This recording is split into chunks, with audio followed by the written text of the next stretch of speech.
Hello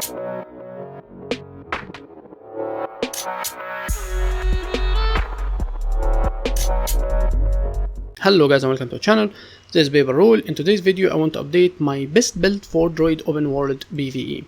So this is a solo build that would have all the tools: melee, projectile attack, defense, damage, enough to do anything. So you can solo champions, legendaries, do events, story. Nothing will stop you from winning. So there is right now 3 builds. They are the kings if you play in ranger, and they are almost equal, especially how they will perform after the new expansion. And as you notice, this is a beta character because I want to make this build ready even for the expansion. So what you see here in the video will work now and even after the expansion release, unless Arena changes something drastically, and you should check the description and the comments because I will be updating it and telling you. But for now, this will work now, and if you're coming after the expansion release, this is still working. So there is 2 styles for Druid: either you're going full condition or you're going with Celestial. So we will be explaining both with the benefits, the difference, everything they do. The general idea, you're running for the full condition Trailblazer, but I kept my weapon as Celestial, and I'm running Crit Rune on both setup, whether run Trailblazer or Celestial. Crit Rune to support our bleed duration and condition, since the bleeding is the main source for condition damage on ranger. Now for the weapons there is a lot of freedom. So right now in the game you will be using axe, torch with short bow. Those are the only choices that make sense. They are the highest damage, they are the best. It's for range, but it doesn't matter because almost every utility here, all of them from your healing skill to your elite skill, they all do damage in melee range, and Celestial avatar skills do damage in melee range, and even the torch itself do damage in melee range. So it doesn't matter if most of what you do is projectile, you still have access to a lot of melee damage that will run through a projectile field, like from a harpy, mob, or something like that. But after the expansion release, the limitation is completely lifted. So you could run dagger with axe torch, you can run dagger torch with axe dagger, you can keep the short bow with any setup, like short bow with dagger with dagger torch, with axe dagger, or with axe torch. The best setups obviously is always keep the torch. No matter what you do, keep the torch. Never go with something like dagger if you're running with a short bow, but you can do whatever you want. They will affect your traits once we get to it, but like I said, there is no limitation. So this is one of the ideas I'm running with right now, because I might run it after the expansion, which is dagger torch. But like I said, there is not much of a difference. Dagger and axe, they both do great damage, and it is up to you. The dagger might be tempting more because of the melee style, because of the damage on everything, the slow, the quickness, so that's why I'm running with it. But also the axe will give you the range, so you're not really forced in melee. You can avoid fields and not need to really stick to the target on a 130 range. So like I said, it's up to you. The difference is not that big anyway. If you're running the Celestial version, you can even run it still with short bow, but I would kinda avoid it. And the most relaxing and better way to play with it, I found it to be dagger and axe torch. So if you're in dagger and you're melee but trying to avoid some damage, you can still use the time to apply some damage through throwing crippling talent skill 5. You have an extra dodge. If you need to survive in melee, it's quite nice. And with axe torch you have some meaty hits with a fire field, and then you can apply some projectile inside it and stuff, and both those skills are AoE, so it feels better together. But obviously you can go vice versa, like dagger torch and axe dagger. It's really up to you. There is so much freedom when it comes to the weapons. And also for me, I quite enjoy short bow. For me to leave it, I might even run short bow even after the expansion launch. Especially the short bow is way more efficient if you're running Trailblazer, since it doesn't scale well with power, but the other setup is good if you're running Celestial, because both axe and dagger are hybrid weapons that have a lot of damage when you're running Celestial gear. Now you can also change some of the sigils. So Sigil Bursting is stable with me in both setup. However, since I have a lot of critical chance with Celestial comparing to the Trailblazer one, I am running Malice on the Trailblazer one, since my condition damage is even higher, so I might support my Burning, my Poison, the other condition types.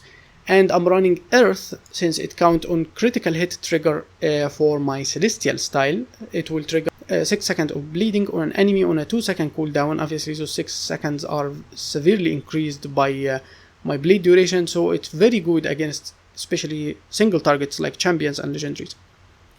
So this to summarize all the gear. Trailblazer or Celestial, Crytron is stable, the weapons, skies are the limit. You can run any setup, but right now it's axe, torch and short bow only. Now let's move to the traits. So if you're running a Trailblazer with short bow, or if you're running even Celestial short bow, if you run anything with short bow, you have to run light on your feet. And if you're not running short bow, you would go Vicious Quarry. This is the only thing that will change between the weapon choices or the gear choices. If you run short bow, whether you run Celestial or Trailblazer, run this one. If you're not running short bow, run Vicious Quarry. Now I want to explain skirmishing and wilderness survival because anyone who new to the game or new to Ranger in general need to get the whole thing. If you're not new to it, is familiar with my builds, you can skip this part. So it's stable with any condition Ranger build that you run skirmishing and wilderness survival. It helps your survivability, condition damage and everything. Those two traits are the main thing to support any condition build for a Ranger. You will not leave any one of them, neither that or that, unless you run a specifically weird build and it would be something like Road vs. Road and stuff. But for PvE, you always run those two. So for skirmishing, we run sharpened edges, hidden barbs, and light on your feet since we run short bow. Sharpened edges give you a 33% chance on a critical hit for you and your bit to trigger bleeding on your enemy. And hidden barbs increase the damage that your bleeding do by 33%, which is insane amount of DPS obviously.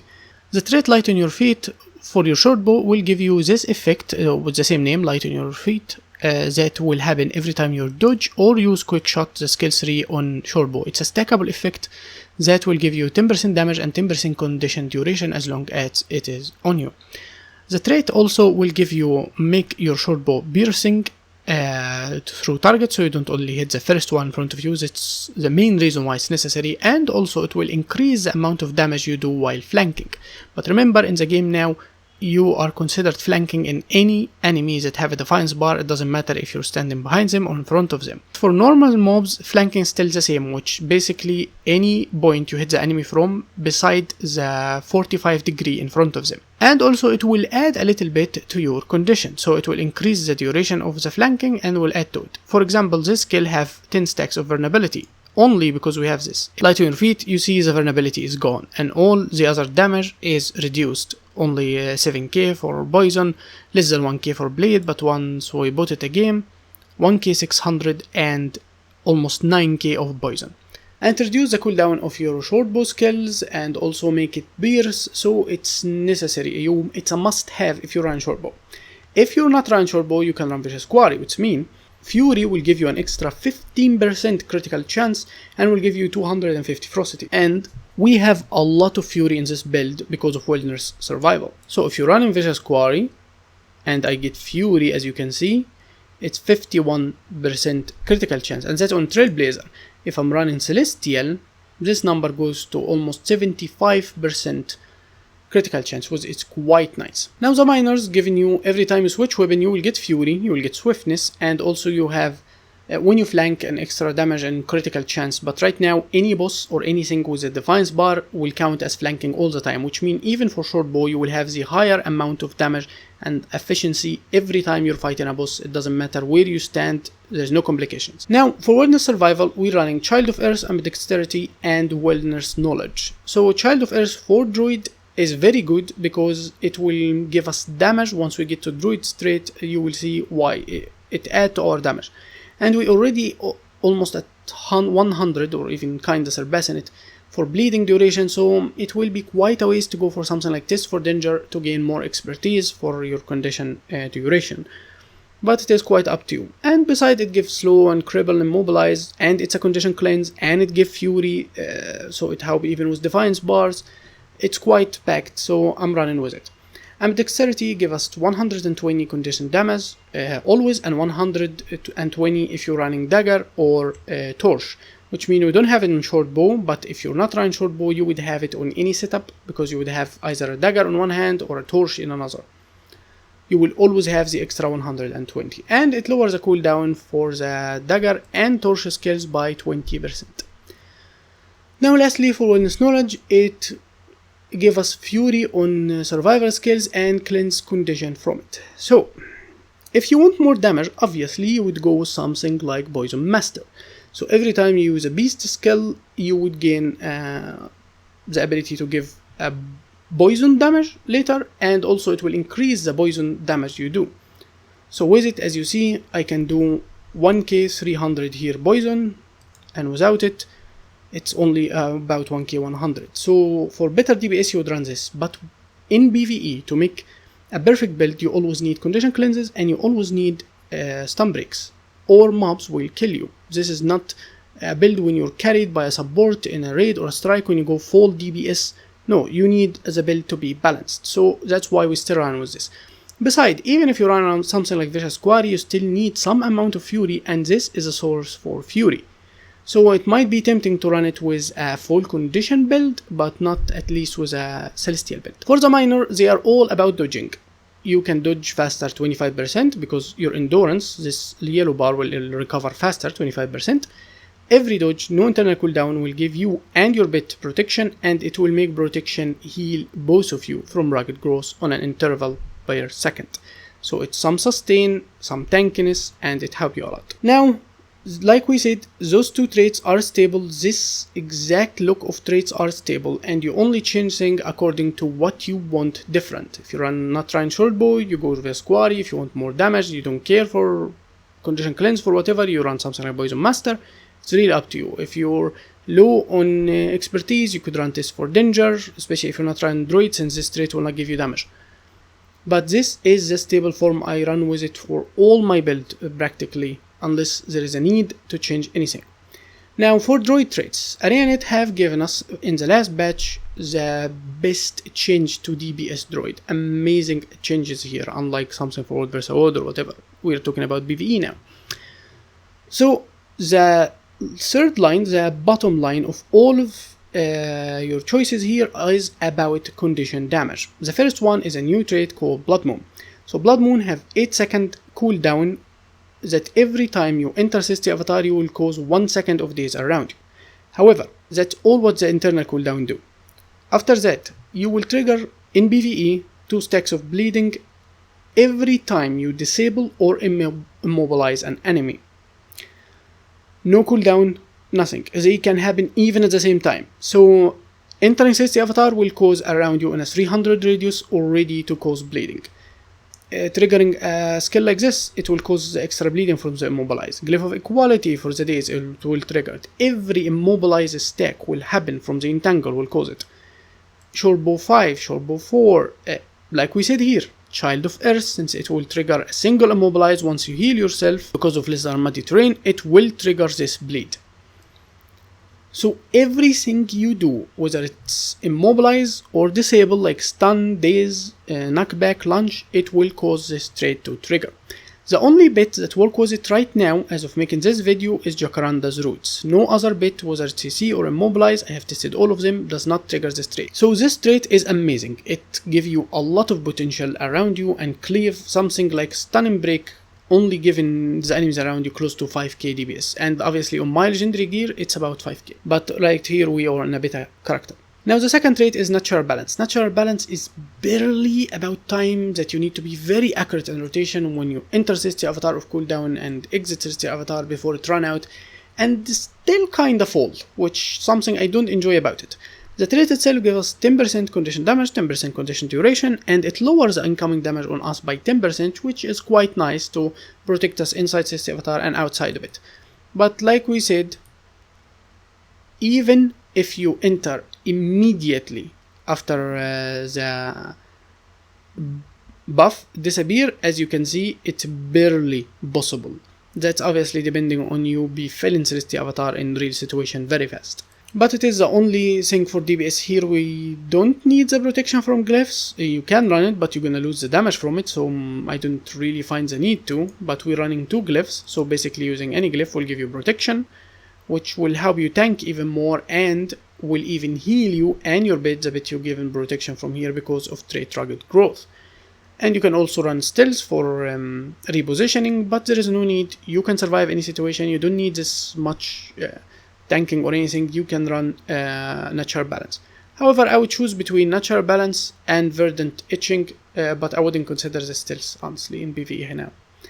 The last one is a big meaty one for PvE. I mean, Blood Moon was great, but this one's even crazy.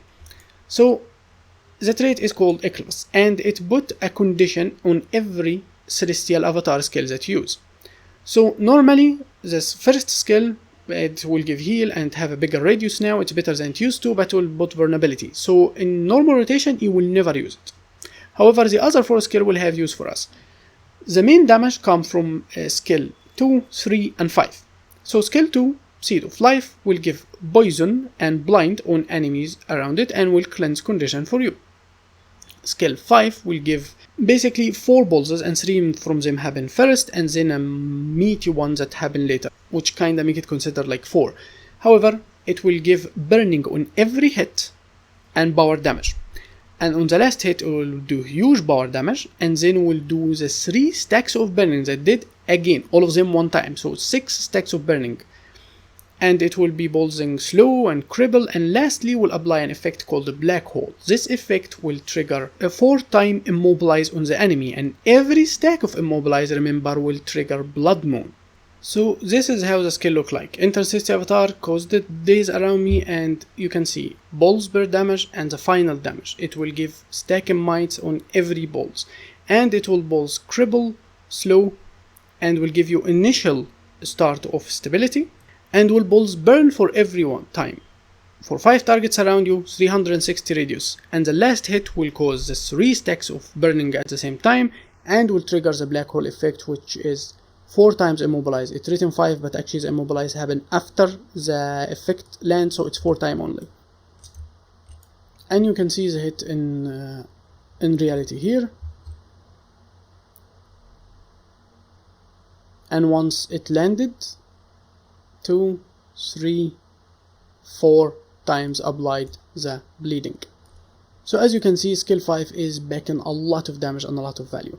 Also, they have added might to skill 4. It now gives healing, stack and mites to 5 targets, 5 balls, and also 5 times balls is chill. And for the lunar impact, it now can put immobilize, so it do an immobilize and a daze, so it triggers the late Blood Moon 2 times. And it's a combo blast finish on and give you healing. So you can use it inside any field, like the fire one for more might from the torch, or this one for more cleansing from the Seed of Life. However, in your rotation, it will be possibility to put it in the fire field, but it's not something that you really gonna pay attention to. And the 2 skill is now giving healing, condition cleanse, and put blind and poison. So this is how I like to do my Celestial Avatar rotation. You enter, you trigger skill 5 and put 2 immediately. Cast skills 3 and skill 4 until 2 come again of cooldown and then leave. That will help you gain all of the damage from all the skills that damaging from inside Celestial Avatar immediately as soon as possible.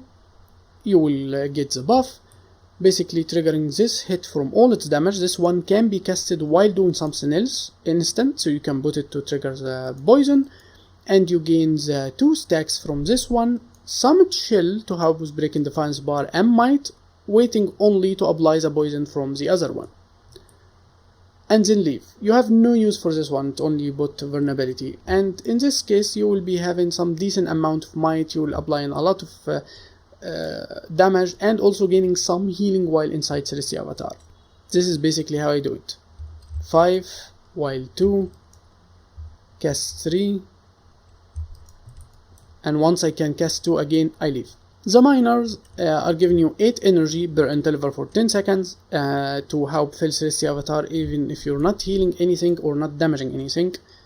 And it gives 20% extra healing to others, so if there's allies around you, your bet, you can help it a little bit with healing, and only Celestia will have some decent amount of healing power. However, if you run with Trailblazer, obviously you have none. And this skill will make you, every time you heal an ally, you will heal yourself, which means Troll Ingwant on every pulse of healing to our bit, it will trigger a little bit more healing to us. And this one is for actually having a Celestial Avatar. So let's talk about the amount of immobilize or access you have to Blood Moon first, how much damage you can do from that. So for a start, Jacaranda, once it lands its root will trigger a Blood Moon on every pulse of immobilize. And Jacaranda can do 4 immobilizes. Even if the skill show 5, the immobilize happen after the initial root, so it actually 4. Just like we explained how it works with Blood Moon from a black hole effect on skill 5 natural conversion for CST avatar. Now on the other note, Entangle is quite opposite. I have Crit Rune, so I will trigger 1 stack of bleeding once I use an elite skill, but check how many times the immobilize will happen. 1, 2, 3, 4, 5, 6, because immobilize happen with the initial cast. So even so it tried 5, it actually happened 6 times. So that's something also to pay attention to. So Jacaranda's root is 4, even if it tried 5. Natural Convincer is 4, even if it tried 5. Entangle is 6, even if it tried 5. Now also we have other sources, like Shortbow 4 will trigger it, Shortbow 5 will trigger it, and remember those key skills are piercing, so you can do it to multiple enemies. Glyph of Equality will trigger it because it's a daze, and the Immobilize on Glyph Alignment will trigger an extra stack of bleeding, also the Blood Moon because it's Immobilize. Even healing under the enemy will trigger bleeding because trait Child of Earth, as we explained. Entering CST Avatar will trigger it, the daze from Lunar Impact will trigger it, and also we already talked about Natural Conversion. So there is so many ways to trigger Blood Moon, and it will just keep ramping up and happening around you. Now, we already talked about Jacaranda having her root actually trigger Blood Moon, which is a huge burst, 4 times. So in a legendary gear, full focus on conditions, that's technically 20k, and Jacaranda herself do a very decent amount of power damage and a tanky bit that can cleanse and heal herself. So it's almost a bit you would always choose anyway, so it's great to have it. And for survivability purposes, we have another very tanky bit that can easily survive, and with a projectile field that grant us protection, and have a CC to help with breaking defense bar. This protection bubble will not only stop projectile, give protection, remember that protection heal us from ragged growth, so it will heal us and herself. And that is 2 seconds of protection, 5 pulses, which basically mean 10 seconds of protection, which mean 10 times the healing of this, which almost 3k healing from this skill alone.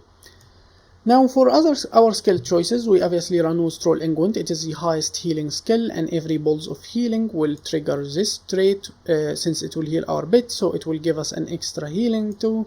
It's a condition cleanse and will give us fury. It's a survival skill, so it's very decent to have. Also we run in Sharpened Stone. It's mandatory for condition builds. It gives you 10 stacks. Every attack will apply the bleeding to you, and it's also a condition cleanse and give us fury since it's a survival skill. The last survival skill is Entangle, and Entangle will trigger Blood Moon 6 times and do its own bleeding and give us Immobilize to even help control normal mobs or break defense bar with enemies, stuff like that. Our stun break, we have only one stun break with the setup, which is Glyph of Equality. It can give us and our allies stability, as you can see. Whether in or outside Celestial Avatar, it do some power damage, which doesn't mean much to us. It help break defense bar because it's a daze, and it will trigger Blood Moon, so it's part of our damage. Glyph of Alignment, it's a huge amount of bleed, and because of the Immobilize will trigger Blood Moon, give weakness, and Mobilize to break defense bar.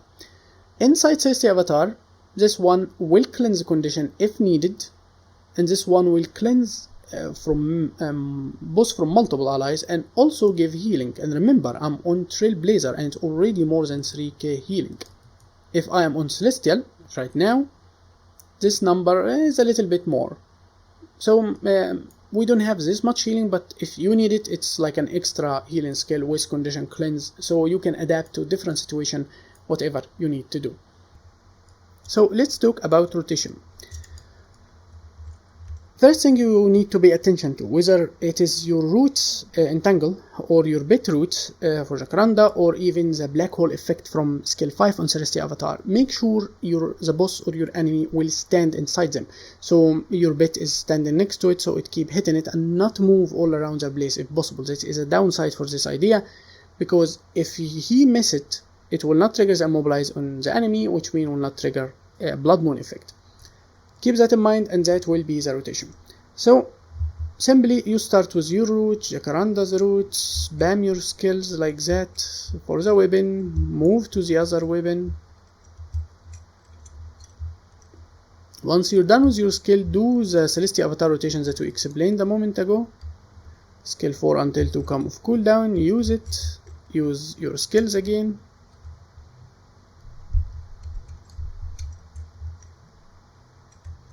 Glyphs once they come off cooldown.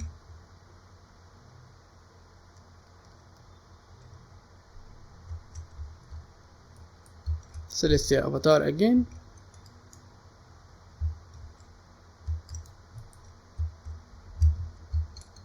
Switch weapons immediately, don't wait for the cooldown.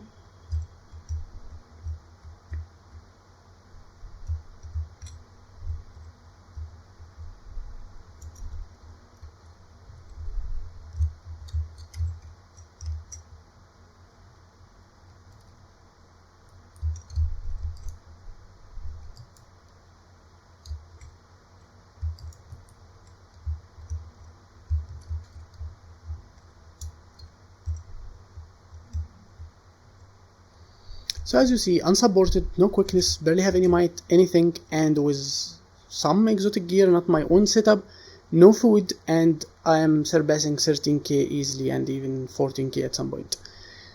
In my own setup, this, like in my legendary gear and stuff, this can surpass even 16k, or at least let's say stable about 15k unsupported by yourself in the open world.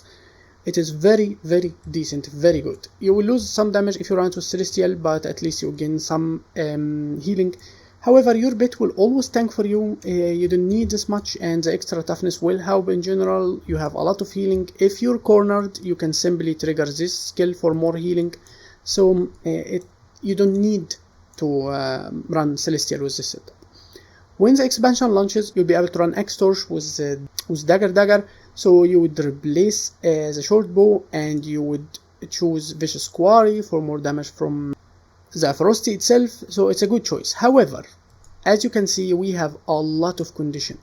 All this bleed will be less damage. All this burning from this skill will be less damage. If you put something into power, you will lose all that damage that come from the condition.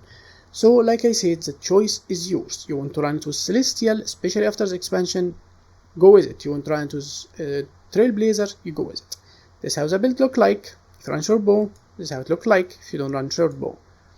The gear, Trailblazer or Celestia Avatar, and the weapon is completely freely.